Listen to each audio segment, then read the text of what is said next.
This is what I call the Frankenfan. Where do you even start with this thing? Notice the hilariously wrong blade. Notice also the very interesting paint job.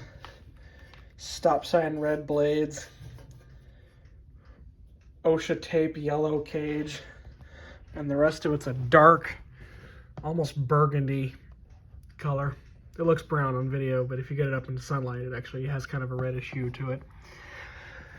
This thing began life as a 1949, I believe. Yeah, 49.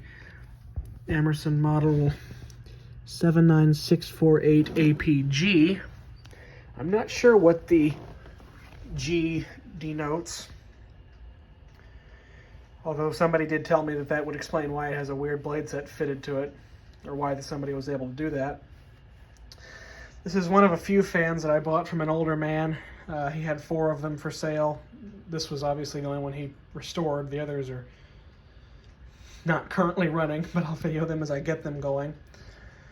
The story I got concerning its interesting paint job, he told me this blade set was on it when he bought it.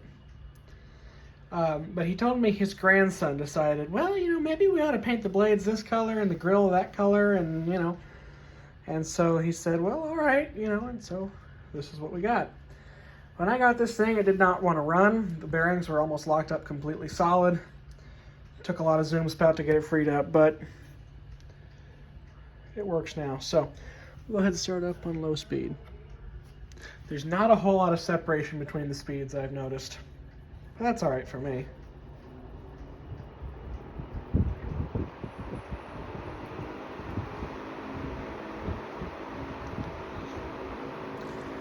But yeah, I'm probably going to leave it as it is. I was just happy to get it running. I think it's kind of cool, especially that big chrome button there in the center.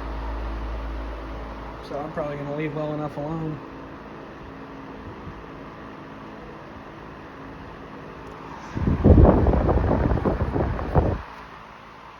There's medium. There's almost no difference between medium and low.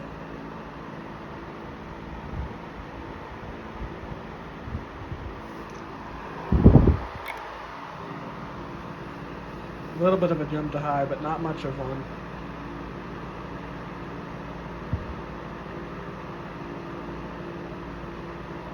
It's been a pretty good breeze.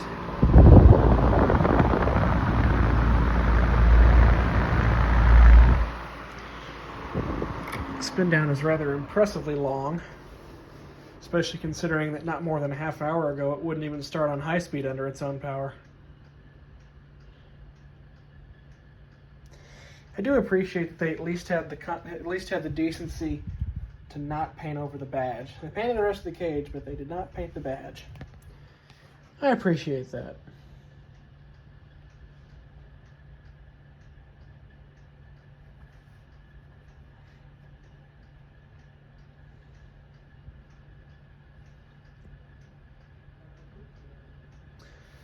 We'll give it a 0 to high as well.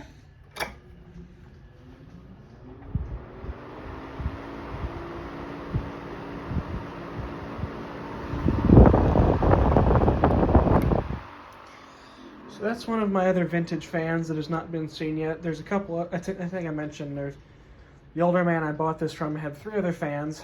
There was this, a GE, an R&M, and a Dominion. And they were all mine for the princely sum of $20. So I figured going into it, it's like, even if I can't fix them all, this one I knew I could at least get running again because it's an Emerson, and Emerson's run forever. But, my running mantra is anything's worth $20. So, and even if they weren't worth it, it's not a whole lot of money to be out. And even this one's running now. I'd probably get $20 out of it right now if I want to sell it. Of course, I probably won't, but it'd be funny. There's a look at the, there, I'll pivot it. You can take a look at the tag here. And you can also see some scratching, courtesy of yours truly, where I scraped some more of this burgundy paint off to see what year it was made. I don't know if the camera's going to pick on this. You can see the 2, but there's a 9 next to it. But yeah. Started out as an APG, and I guess for all intents and purposes, besides the blade, it still is. It's kind of an interesting design there on the back. And before I wrap this video up, I'll give you a start up from the back side so you can see that blade wind up.